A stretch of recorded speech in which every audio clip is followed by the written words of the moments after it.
আমি আজকে আপনাকে এখানে লাইভে বলি যে আমি জার্মান অ্যাম্বাসেডর ছিলেন এখানে পিটার ফারেনহোলস, তিনি এই বর্তমান আকিম ট্রাস্টটা ওনার আগের অ্যাম্বাসেডর ছিল। প্রসঙ্গক্রমে উনি আমার সাথে পার্সোনালি খুব ভালো সম্পর্ক ছিল। একটা মিটিং এর প্রসঙ্গক্রমে বলছিল there are saying Tarique Rahman is connected with যে এই ইন্টারন্যাশনাল মাফিয়া গ্রুপ টুপ এরকম বলছিল। তখন আমি ওনাকে বুঝাইলাম যে দেখো এগুলো তো একটা ইন্ডিয়ান ন্যারেটিভ তারেক রহমানকে বিতর্কিত করার জন্য, কারণ বাংলাদেশের জাতীয়তাবাদের উনি ভবিষ্যতের ধারক বাহক, এবং এমনও বলছিল আর অনেক কথা বলছিল এগুলো আমি এখানে বলতে পারছি না। আমি যদিও বিএনপি করি না, কিন্তু বিএনপির এই পক্ষে পজিশনটা আমরা নিয়েছি, কারণ আমরা মনে করি এটা তো আমাদের দেশের জন্য একটা ব্যাড বার্তা যে আমাদের দলের শীর্ষ ঠিক আছে। আপনার আয় ব্যয় পেশা নিয়ে যদি একটু বলতেন। জি জি, রাইট রাইট, এই যে আমার আয়ের কথা। হ্যাঁ, দেখেন আমি 2 বছর ধরে আমি আয়কর দেই। তো এখন ধরেন আমি তো রাজনৈতিক দলের, আমি এটা ফেসবুকে দিয়ে বেড়াবো, ইউটিউবে দিয়ে বেড়াবো যে আমি এই খাতে আমি আয় করি, আমি এটা করি না। তারপরে আমি বলি না, আমি তারপরে জিজ্ঞেস করছি, আমি বলছি এটা যে আমি 2 বছর ধরে ট্যাক্স দিই।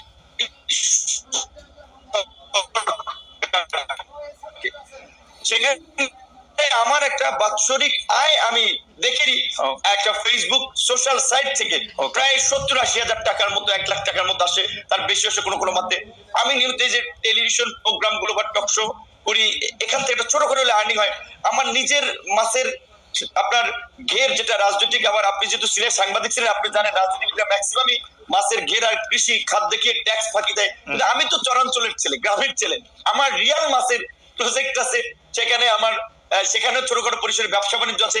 আমি গত আপনার মাসে একটা প্রতিষ্ঠানের সাথে তাদের অ্যাডভাইজার হিসেবে জয়েন করেছি, তারা আমাকে 3 লক্ষ টাকা সম্মানী দেয়। তাহলে আমার তো নিজে যেহেতু চলি, আমি রাজনীতি করি, স্বাভাবিকভাবেই তো আমার তো একটা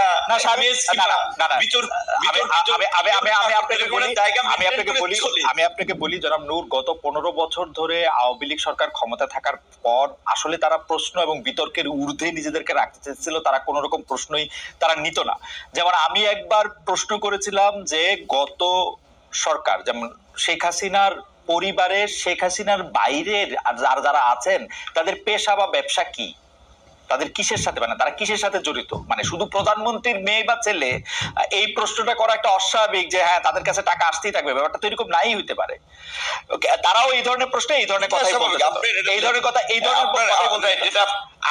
আমি শুধু এই জায়গাটার মধ্যে থেকে এটা, আপনার এই প্রশ্ন আমি শুনেছি, আপনি ওই সময় শেখ পরিবারের লোকজনকে এই কোশ্চেনটা করে, রাইট। আমি বলছি যে এটা আপনার না, ধরেন আপনি টেলিভিশনের মাধ্যমে দর্শকদের জানাচ্ছেন, কিন্তু কিছু যেটা আমাদের দেশের মানুষ প্রতিনিয়ত এটা একটা মানে বিতর্ক করার জন্য এই সমস্ত